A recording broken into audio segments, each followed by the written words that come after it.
Hello everyone, मैं नीतू आपका स्वागत करती हूँ आपके अपने channel UGC net self study में। और आज मैं फिर एक नए प्रैक्टिस सेट के साथ आई हूँ। तो काफ़ी महत्वपूर्ण ये प्रैक्टिस सेट होने वाली है आज की। और यहाँ पर हम BPSC TRE third, UGC net, DSSB या अन्य जितने भी कॉम्पिटेटिव एग्ज़ाम होने वाले हैं ये सभी के लिए महत्वपूर्ण है, जो भी हिंदी क्षेत्र से तैयारी में लगे हुए हैं। ठीक है, तो चाहे वो 6 to 8 हो, 9 10 हो, 11 12 हो, जितने भी एग्ज़ाम हैं ये सभी के लिए महत्वपूर्ण हैं। कोई एक क्राइटेरिया यहाँ पे फिक्स नहीं है। ठीक है, तो इसलिए अच्छे से देखें। और यहाँ पर विथ सॉल्यूशन में चारों ऑप्शन को करा रही हूँ, तो इस दृष्टि से ये काफ़ी महत्वपूर्ण हो जा रही है।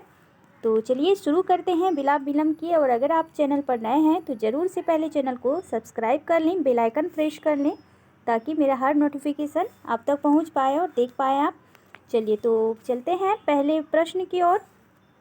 पहला प्रश्न क्या कह रहा है कि भेजे मन भावन के उद्धव के आवन की शुद्धि वज्रगावनी में पावक जबे लगी। इस पंक्ति के रचनाकार कौन है? तो यह जगन्नाथ दास रत्नाकर इनके लेखक है। ठीक है, तो यह जो है रत्नाकर इनका उपनाम है, ध्यान रखना है। और यह पंक्ति जो है उद्धव शतक जो कि 1929 में लिखी गई है। और इनकी अन्य रचनाएं देखते हैं। गंगा अवतरण काफ़ी महत्वपूर्ण है, श्रृंगार लहरी, हरिश्चंद्र आदि। और ये जो है डॉक्टर नगेंद्र से ये सारे लिए गए हैं प्रश्न। चलिए आगे देखते हैं कि डॉक्टर नगेंद्र ने किस युग को स्थूल के प्रति सूक्ष्म का विद्रोह कहा है। काफ़ी वेरी वेरी इंपॉर्टेंट ये क्वेश्चन है। ठीक है, तो ये पूछी गई है कई बार, कई एग्जामों में ये पूछी गई है और पीजीटी में भी पूछी गई है। तो चलिए, तो ये जो है छायावाद के लिए इन्होंने कहा है। थोड़ा सा मैं जूम कर देती हूँ, दिखेगा शायद। तो ये डॉक्टर नगेंद्र ने छायावादी को स्थूल के प्रति सूक्ष्म का विद्रोह कहा है। और ये भी स्रोत जो है अपृष्ठ संख्या देख सकते हैं 529 में ऐसा कहा गया है। चलिए मैं साक्ष्य के यहाँ तौर पे भी बता रही हूँ आप लोगों को। चलिए अन्य देख लेते हैं। मेरी तिब्बत यात्रा काफ़ी महत्वपूर्ण पुस्तक है, किसकी है? तो राहुल संस्कृत्यायन जी का है।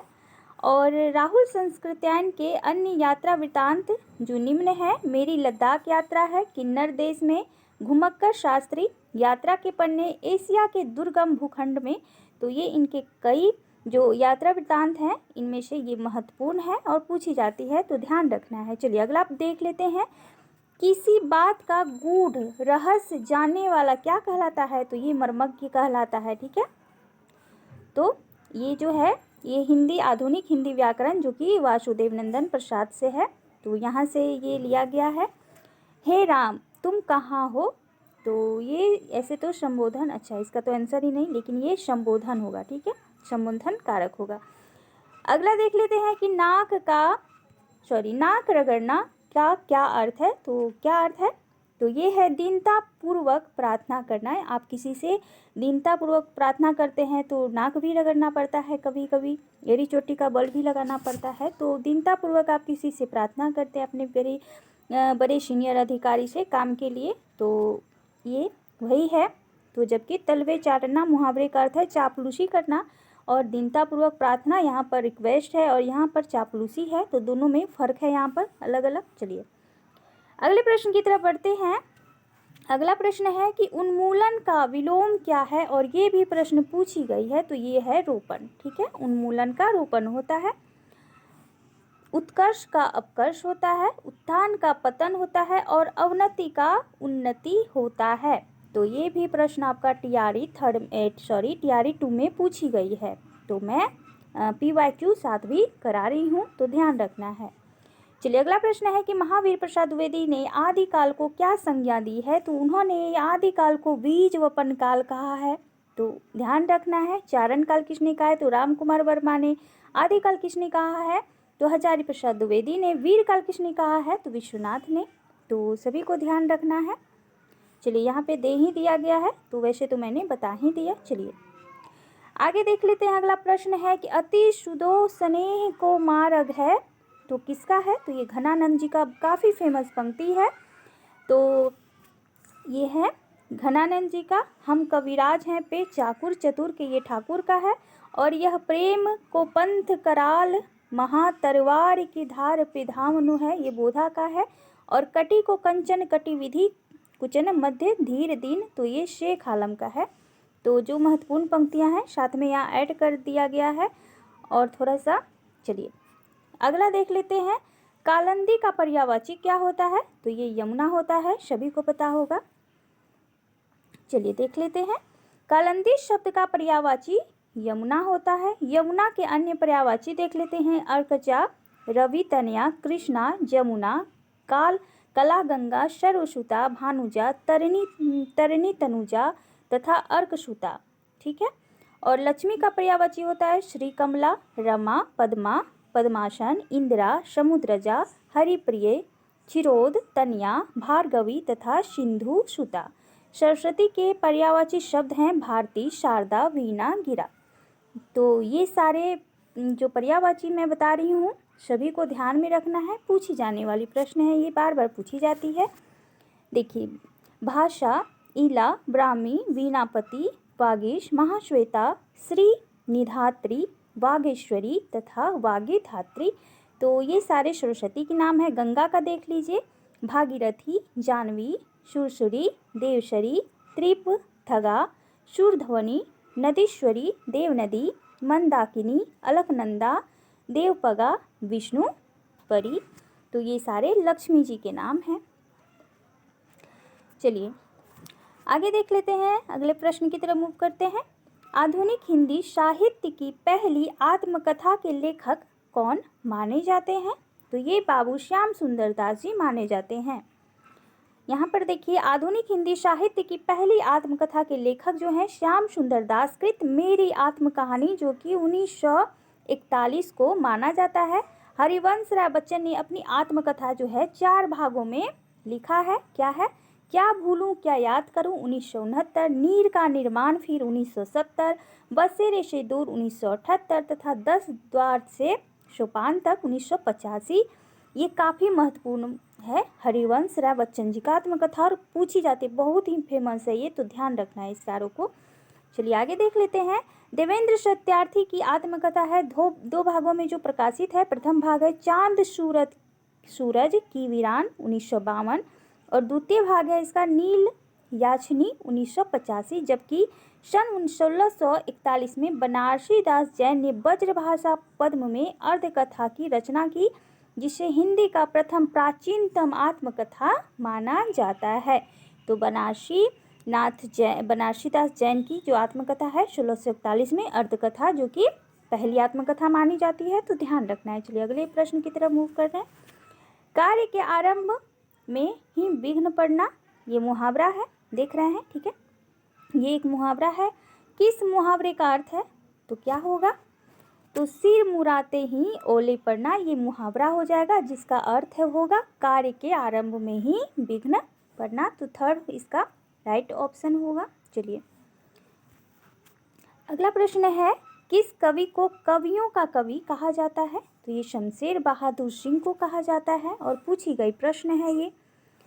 चलिए शमशेर बहादुर सिंह को कवियों का कवि कहा जाता है। शमशेर प्रेम और सौंदर्य के भी कवि हैं। शमशेर बहादुर सिंह नई कविता के प्रमुख कवि माने जाते हैं। शमशेर बहादुर दूसरे सप्तक के भी कवि हैं, ध्यान रखना है, दूसरे सप्तक के कवि हैं। और इनके प्रमुख जो काव्य संग्रह है, कुछ कविताएं, कुछ और कविताएं, चुका भी नहीं हूँ मैं, इतने पास उदिता, अभिव्यक्ति का संघर्ष, बात बोलेगी काल तुमसे हो रहे मेरी, कहीं बहुत दूर से सुन रहा हूँ सुकून की तलाश में। तो ये जो प्रमुख इनके काव्य संग्रह हैं यहाँ पर मैंने बताए हैं, साथ में मेंशन भी किए हैं। तो काफ़ी महत्वपूर्ण ये काव्य संग्रह है इनकी, तो ध्यान रखना है। चलिए आगे है, दशरथ सुत तिहु लोक बखाना, राम नाम का मरम है आना। तो ये कबीर की फेमस पंक्ति है, ध्यान में रखना है। देखिए तो ये कबीर साखी शब्दी दोहरा, कही कहनी उफखान, भक्ति निरूपही भगत कली, निंदही वेद पुराण, ये तुलसीदास जी का है, ठीक है। और केशव केसनी अस्करी, बैरही जसना करही चंद्र, बदनी मृग लोचनी, बाबा कही कही जाए, तो केशव दास का है। और बूझत श्याम कौन तू गोरी, बूझत श्याम कौन तू गोरी, कहाँ रहती काकी है बेटी, देखी नहीं कहूँ वज्र घोड़ी, तो ये सूरदास जी का है। तो ये जितने भी यहाँ पे अभी कराया है पंक्तियाँ काफ़ी महत्वपूर्ण पूछी गए प्रश्न है, ठीक है। चलिए आगे देख लेते हैं प्रश्न। हिंदी का पहला पत्र कौन सा है? तो ये उदंत मार्तंड है। उदंत मार्तंड जो कि 30 मई 1826 ईस्वी में कानपुर निवासी जो कि पंडित जुगल किशोर के संपादत्व में कलकत्ता में प्रकाशित हुई। उदंत मार्तंड में खड़ी बोली को क्या कहा गया है? तो मध्य देशीय भाषा। और ये प्रश्न कई बार पूछी गई है कि खड़ी बोली को मध्य देशीय भाषा किस पत्रिका में कहा गया है, तो ध्यान रखना है। उदंत मार्तंड के प्रकाशन दिवस को आधार मानकर 30 मई को राष्ट्रीय हिंदी पत्रकारिता दिवस मनाया जाता है। 30 मई को यह एक साप्ताहिक पत्रिका थी और बनारस अखबार का प्रकाशन 1845 ईस्वी में जो कि राजा शिव प्रसाद सिंह इसके संपादकत्व में राजा शिव प्रसाद सिंह के संपादकत्व में हुआ। क्या? तो बनारस अखबार जो कि 1845 में ये प्रकाशित हुआ और यह एक साप्ताहिक पत्रिका तथा बनारस से प्रकाशित होती थी। हरिश्चंद्र मैगजीन कब हुआ प्रकाशित? तो 1873 में भारतेंदु हरिश्चंद्र के संपादकत्व में और बनारस से ये प्रकाशित होती थी। आगे देख लेते हैं। यह एक मासिक पत्रिका थी। इतिहास तिमिरनाशक किसका है? तो राजा शिव प्रसाद सिंह सितारे हिंद की ये गद्य रचना है, तो ध्यान रखना है। तो चारों ऑप्शन को यहाँ पर देख लिया गया। चलिए अगले प्रश्न की तरफ बढ़ते हैं। अगला प्रश्न है चिंतामणि किसका निबंध संग्रह है? तो चिंतामणि निबंध संग्रह है रामचंद्र शुक्ल जी का।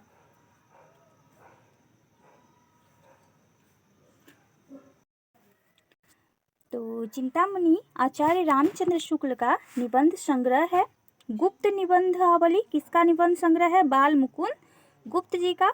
साहित्य की विशेषताएं, समाज और साहित्य, कर्तव्य और सभ्यता आदि बाबू श्याम सुंदर दास का निबंध संग्रह है। अशोक के फूल, कल्पलता, मध्यकालीन धर्म साधना, विचार और वितर्क, विचार प्रवाह, कुटुज, साहित्य सहचर, आलोक पर्व आदि हजारी प्रसाद द्विवेदी जी के निबंध संग्रह हैं, तो ध्यान रखना है। और यहाँ पर जो आलोक पर्व है 1972 का है और पूछा जाता है इसका डेट पीरियड, तो ध्यान में रखना है। कुटुज है 1964 का है, ठीक है। और विचार और वितर्क 1957 का है, तो ध्यान रखना है सभी को। चलिए अगला प्रश्न देखते हैं। अगला प्रश्न क्या है कि काशी नागरी प्रचारणी सभा की स्थापना किस वर्ष हुई थी? तो ये हुई है 1893 ईस्वी में। तो कौन कौन थे इसके देख लेते हैं, काफ़ी महत्वपूर्ण है। काशी नागरी प्रचारणी सभा की स्थापना जो है 1893 में हुई थी। इसके संस्थापक कौन थे? तो अध्यक्ष थे बाबू श्याम सुंदर दास, राम नारायण मिश्र तथा शिव प्रसाद सिंह। ये तीनों को ध्यान में रखना है, ठीक है। यह वाराणसी में स्थापित है, जबकि नागरी प्रचारणी पत्रिका की स्थापना सन 1896 में वेनी प्रसाद के संपादकत्व में हुई और यह एक त्रैमासिक पत्रिका है जो कि काशी से प्रकाशित होती थी, तो ध्यान रखना है, ठीक है। ये सभा है और ये नागरी प्रचारणी पत्रिका है, तो दोनों का जो है अलग अलग है, तो आप बिल्कुल भी दोनों का नाम को कंफ्यूज नहीं होना है। ये सभा है नागरी प्रचारणी सभा और ये नागरी प्रचारणी पत्रिका, तो दोनों के डेट पीरियड को ध्यान में रखना है 1893 और 1896। चलिए अगले प्रश्न की तरफ बढ़ते हैं। अगला प्रश्न है कि प्रेम सागर किसकी रचना है? तो ये है लल्लू लाल जी का प्रेम सागर। और इनकी अन्य रचनाओं को देखते हैं, जिसमें है सिंहासन बतीसी, बैताल पचीसी, शकुंतला नाटक और माधव नल, राजनीति, लतायक टू हिंदी, ब्रजभाषा, व्याकरण, सभा विलास, माधव विलास, लाल चंद्रिका इत्यादि है। और चंद्रावली जिसे नासिकेतोपाख्यान कहा जाता है, रामचरित तथा हिंदी, पर्शियन, बाबू बुलरी आदि सदल मिश्र की रचना है। तो ये थोड़ा सा आपको नया लग रहा होगा, लेकिन इनकी रचना है। आगे है कि भाषा योग वशिष्ठ राम प्रसाद निरंजनी की रचना है और जबकि सुख सागर मुंशी सदासुख लाल की रचना है। तो सभी इंपॉर्टेंट है, ध्यान में रखना है। आगे है कि उत्पत्ति के आधार पर संज्ञा के कितने भेद हैं। तो उत्पत्ति के आधार पर मात्र 3 भेद हैं। कौन कौन से हैं? तो व्यक्तिवाचक संज्ञा, जातिवाचक संज्ञा, भाववाचक संज्ञा, ये 5 भेद होंगे। अच्छा 5 भेद होंगे, ये 3 बता दिया मैंने। चलिए 5 भेद होंगे। तो ये प्रश्न मैंने पहले भी करा चुका है। व्यक्तिवाचक, जातिवाचक, भाववाचक, समुदायवाचक या द्रव्यवाचक, जिसे समूहवाचक भी कहा जाता है। तो ध्यान रखना है। चलिए अगले प्रश्न की तरफ मूव करते हैं। अगला प्रश्न है कि हिंदी के शब्दों का लिंग निर्धारण किसके आधार पर होता है, और ये प्रश्न पूछा गया है। तो किसके आधार पर होता है? ये क्रिया के आधार पर होता है लिंग का निर्धारण। तो हिंदी के शब्दों का लिंग धारण क्रिया के आधार पर होता है। जैसे मैं स्कूल जा रहा हूँ पुल्लिंग है और मैं स्कूल जा रही हूँ ये स्त्रीलिंग है। कारक के कितने भेद हैं? तो कारक के 8 भेद हैं। तो ये तो पहले भी करा चुका है, पिछले प्रैक्टिस सेट में ये प्रश्न आया था। तो कारक के 8 भेद हैं और विभक्ति भी अलग अलग है। तो देख लें। कर्ता ने कर्म को करण से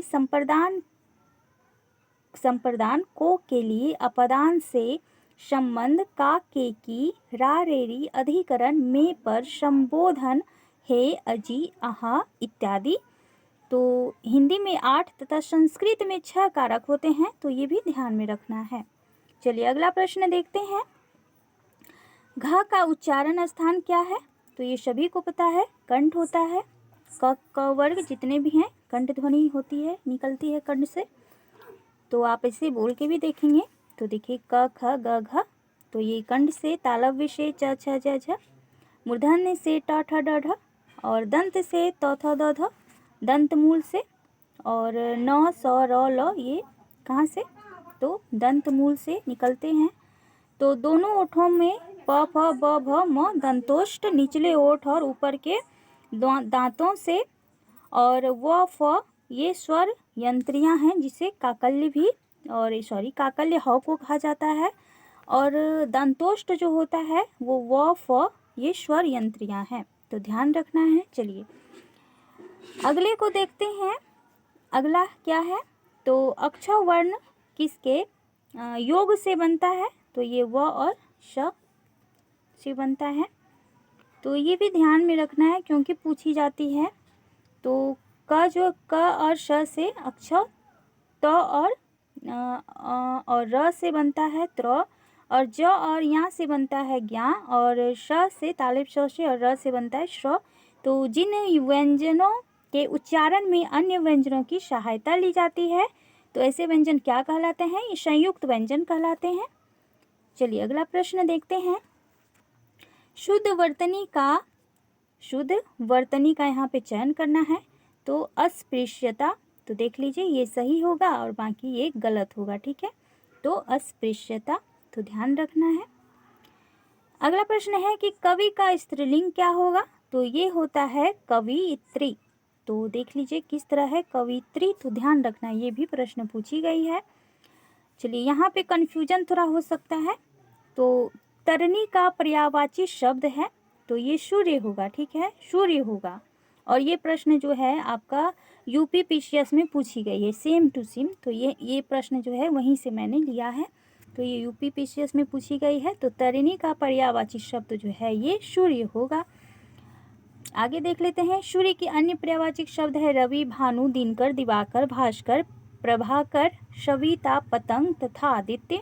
और नदी का पर्यायवाची शब्द है सरिता, निर्झरनी, तरंगिनी, पैश्यनी, तरनी। ये तरनी और वो तरनी में अंतर है, देख सकते हैं आप। तो यहाँ पे कन्फ्यूजन नहीं होना है, दोनों को शब्द पे ध्यान रखना है दोनों का। स्रोत, स्वनी और लहरी, अपगा, शरी, तरंगवती, निगनगा, लरमाला, नदियाँ तथा तटिया। और युवती का पर्यायवाचक देखिए सुंदरी, श्यामा, किशोरी, तरनी, देखिए तरुणी होगा, ठीक है। स्त्री का, जो युवती का है तरुणी मीन्स स्त्री होता है। नवयुवना, नयोढ़ा, नवोढ़ा, यौवनावती तथा रमणी। नाम के पर्यायवाची शब्द हैं ख्याति, बड़ाई, कृति, यश, प्रसिद्धि, मशहूरी, शोहरत आदि नाम के पर्यायवाची शब्द हैं। मीन का देख लेते हैं। मीन का पर्यायवाची शब्द क्या है? तो ये मत्स्य होते हैं। मीन का पर्यायवाची मत्स्य होता है। मीन का अन्य पर्यायवाची देख लेते हैं। शफली, झष, जल तथा जीवन। विभावरी का पर्यायवाची शब्द है रात, रैन, रात्रि, रजनी, निशा, निशिथ, ये पूछी जाती है। निशिथ, यामिनी, शर्वरी, तमी, त्रिवामा, तमिदा, तमदा, विभा। तो इस तरह के जो प्रश्न हैं ये पूछे जाते हैं, जिसमें से निशिथ पूछी जाती है, रैन, रात्रि, निशा पूछा जाता है। तो ये सब कुछ पूछे जाने वाले प्रश्न हैं। चलिए अगला प्रश्न देख लेते हैं। दिए हुए शब्दों में भिन्न अर्थ वाला शब्द कौन सा है? तो नंदिनी, आत्मजा और कन्या ये पुत्री के नाम होगा, लेकिन ये जो भार्या है ये पत्नी का नाम होगा। और ऐसे तो मैंने यहाँ पर दे ही दिया है, चलिए बता देती हूँ। तो भार्या जो है पत्नी का पर्यायवाची है। पत्नी का अन्य देख लेते हैं। दारा, सहभामिनी, गृहिणी, वधू, प्राणप्रिया, वल्लभा, वामा, वाया, घरनी, प्रिया, तिय, कांता, कलत्र, अर्धांगिनी, वामांगी, बहू, जोरू, घरवाली, औरत इत्यादि ये सारे पत्नी के हैं। और पुत्री का जो है तनिया, सुता, लाडली, बेटी तथा दुहिता ये सारे, और आत्मजा, कन्या, नंदिनी ये भी पुत्री के पर्यायवाची शब्द हैं, तो ध्यान रखना है। अनुपम का पर्यायवाची शब्द क्या होगा? तो अनुपम का जो पर्यायवाची शब्द होगा वो होगा अद्वितीय। और अनुपम के अन्य पर्यायवाची शब्द देख सकते हैं। अद्भुत, अनूठा, अपूर्व या फिर अनोखा। आगे है कि कान का कच्चा होने का क्या अर्थ है? तो सुनी बात पर विश्वास करना, ये होता है कान का कच्चा होना। तो आज जो है 30 प्रश्न मैंने लिया था, जो काफ़ी महत्वपूर्ण था। और ये चारों ऑप्शन को हमने देखा, जो हम यहाँ पर सॉल्यूशन करने लायक था जिस प्रश्न का, तो मैंने साथ साथ वो भी कराया है जो करने लायक था, जहाँ से प्रश्न आने थे। तो फुल डिटेल्स के साथ मैंने कराया, जो काफ़ी इम्पोर्टेंट लगे मुझे। और यहाँ से प्रश्न पूछे जाते हैं और इसमें PYQ भी है साथ साथ। तो इस दृष्टि से काफ़ी महत्वपूर्ण हो जाएगी ये वीडियो। तो ज़रूर से इसे देखें और शेयर भी करें अपने फ्रेंड तक। चलिए थैंक यू सो मच। फिर मिलती हूँ एक नए प्रैक्टिस सेट के साथ। तब तक बने रहें मेरे साथ और जमकर तैयारी करें। और रोस्टर तो आज क्लियर ही हो गया है, उस पर एक मैं वीडियो लेकर आ रही हूँ। ठीक है, थैंक यू सो मच।